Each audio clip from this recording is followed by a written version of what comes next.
पूर्णं जगत्प्राणान् संस्कृतं संस्कृतिं गुरुं कृषिकं सैनिकं गांच ವಂದೇ ಭಾರತ ಮಾತರಂ. ರುರುವಿಗೆ ತನ್ನ ಮನದನ್ನೆಯನ್ನು ಕಳೆದುಕೊಂಡ ಕೋಪವನ್ನು ಕೈಗೆ ಸಿಕ್ಕಿದ ಹಾವುಗಳನ್ನು ಕೊಲ್ಲುವುದರಲ್ಲಿ ಮುಂದುವರೆಸ್ತಾನೇ ಇದ್ದ. ಒಂದು ಪುಟ್ಟದಾದ ಹಾವು ಕೈಯೊಳಗೆ ಅಷ್ಟೇ ದೊಡ್ಡದ್ದು. ಆದರೆ ಅವನನ್ನು ನಿಲ್ಲು ಅಂತನ್ನುವ ಹಾಗೆ ಕಣ್ಣರಳಿಸಿ ಮಾತನಾಡಿದಾಗ ಒಂದು ಕ್ಷಣ ಅವಾಕ್ಕಾಗಿ ನಿಂತವನು ಏನು ಅಂತ ಕೇಳ್ತಾನೆ.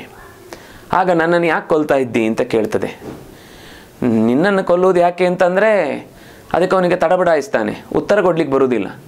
ಹೇಳು, ನಾನೇನು ತಪ್ಪು ಮಾಡಿದ್ದೆ? ನಿನಗೇನಾದರೂ ತೊಂದರೆ ಮಾಡಿದ್ದೇನಾ? ಇಲ್ಲಲ್ವಾ? ಮತ್ತು ಯಾಕೆ ನನಗೆ ತೊಂದರೆ ಕೊಡ್ತಾ ಇದ್ದಿ? ನಾನು ಅದರಲ್ಲೂ ಯೋಚನೆ ಮಾಡಿ ನನ್ನನ್ನು ಸರಿಯಾಗಿ ಗಮನಿಸು.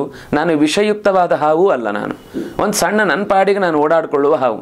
ನಾನು ಯಾರಿಗೂ ಯಾವತ್ತಿಗೂ ತೊಂದರೆ ಕೊಡದಂತಹ ಕೇರೆ ಹಾವು ಅಂತಲೇ ಇಟ್ಟುಕೋ. ನನ್ನ ಹೆಸರು ಡೊಂಡುಭ ಅಂತ ಅರ್ಥ. ಅದಕ್ಕೆ ಒಂದು ಕ್ಷಣ ಅವನಿಗೆ ಬೇಜಾರಾಗತ್ತೆ ರುರುವಿಗೆ. ಛೆ, ಯಾಕೆ ನಾನು ಈ ಸಣ್ಣದಾದ ಒಂದು ಪ್ರಾಣಿಯಿಂದ ಬುದ್ಧಿ ಹೇಳಿಸಿಕೊಳ್ಳುವ ಹಾಗಾಯ್ತಲ್ವ. ನೀನು ಗುರುಕುಲದಲ್ಲಿ ಓದಿ ಇಷ್ಟೆಲ್ಲ ಅಧ್ಯಯನ ಮಾಡಿ ಸಮಾಜದ ಎಲ್ಲ ಜನರನ್ನು ಕೂಡ ಪ್ರೀತಿಸಬೇಕು ಅಂತ ಕಲಿತವನು ಒಂದು ಪ್ರಾಣಿಯ ನಡುವೆ ವೈಷಮ್ಯವನ್ನು ತಾಳಿ ಅದರ ಮೇಲೆ ಸಿಟ್ಟನ್ನು ತೋರಿಸ್ತಾ ಇದ್ದಿ ಅಂದರೆ ನಿನ್ನ ಅಧ್ಯಯನದ ಫಲ ಹೀಗೇನಾ, ಇಷ್ಟೇನಾ ಅಂತ ಕೇಳಿದ್ದಕ್ಕೆ ಪೂರ್ತಿ ನಾಚಿ ನೀರಾಗಿ ಹೋದ. ಈಗ ನನಗೆ ಎಚ್ಚರ ಆಗ್ತಾ ಇದೆ, ಕೆಲವೊಂದು ಸರ್ತಿ ನಮಗಾದ ಯಾವುದೋ ಒಂದು ಸಣ್ಣ ತೊಂದರೆ ನಮ್ಮ ಎಲ್ಲ ಬುದ್ಧಿಯನ್ನು ಮಂಕುಗೊಳಿಸಿ ನಿಜವಾದ ಗುರಿ ಏನು, ದಾರಿ ಏನು ಅನ್ನೋದನ್ನು ಮರೆತೇ ನಮ್ಮ ಪ್ರವೃತ್ತಿಯನ್ನು ಕೆಟ್ಟ ದಾರಿಯಲ್ಲಿ ನಡೆಸಿಕೊಳ್ಳುವಂತಾಗತ್ತೆ. ಕ್ಷಮಿಸು. ಆದರೆ ನಿನ್ನಲ್ಲಿ ಇರುವ ಮಾತಿನ ಗುಣ, ನೀನು ಹೇಳಿದ ಮಾತು ಇದೆಲ್ಲೋ ನನಗೆ ಕೇಳಿ ಸಂತೋಷ ಆಯಿತು. ನೀನು ಯಾರು? ಅದಕ್ಕೆ ಅದು ಯಥಾಪ್ರಕಾರ ತನ್ನ ಪೂರ್ವದ ಕಥೆಯನ್ನು ಹೇಳುತ್ತೆ. ನಾನು ಹಿಂದೆ ಒಂದು ಋಷಿ ಕುಮಾರನಾಗಿ ಗುರುಕುಲದಲ್ಲಿ ಅಧ್ಯಯನ ಮಾಡಿಕೊಂಡು ನನ್ನ ಪಾಡಿಗೆ ನಾನು ಚೆನ್ನಾಗಿ ಓದ್ಕೊಂಡಿದ್ದೆ.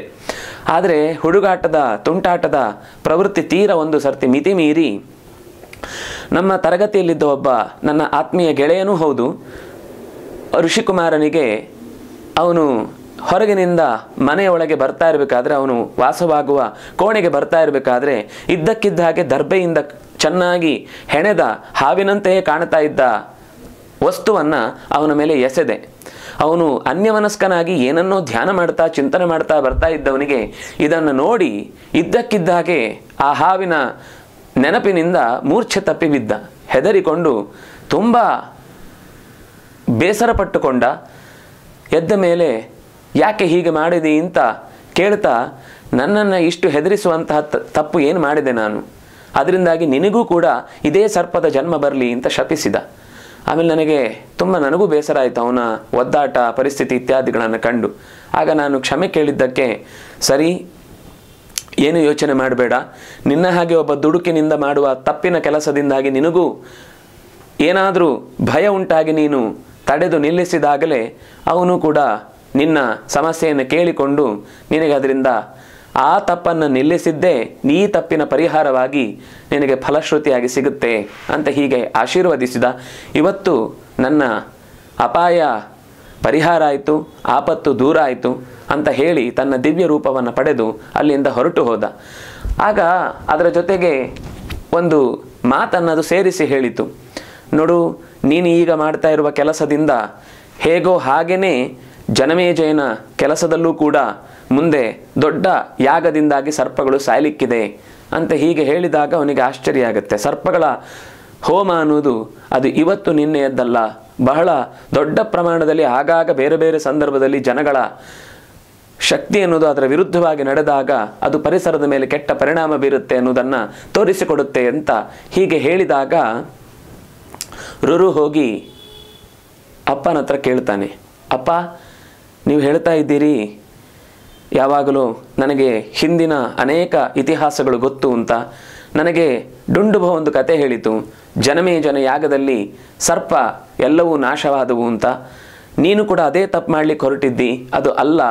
ಯಾವತ್ತೂ ನಮಗಾದ ಒಂದು ವೈಯಕ್ತಿಕ ಅಪರಾಧವನ್ನು ಸಾಮಾಜಿಕಗೊಳಿಸಿ ಅಥವಾ ಬೇರೆಯವರ ಮೇಲೆ ಹೊರಿಸಿ ಅದರ ಮೂಲಕ ನಾವು ನಮ್ಮ ಆಸೆಯನ್ನು ಈಡೇರಿಸಿಕೊಳ್ಳುವುದು ಅನ್ನೋದು ಮಹಾ ತಪ್ಪು ಅಂತ ಅದು ಎಚ್ಚರಿಸಿತು ನನಗೆ.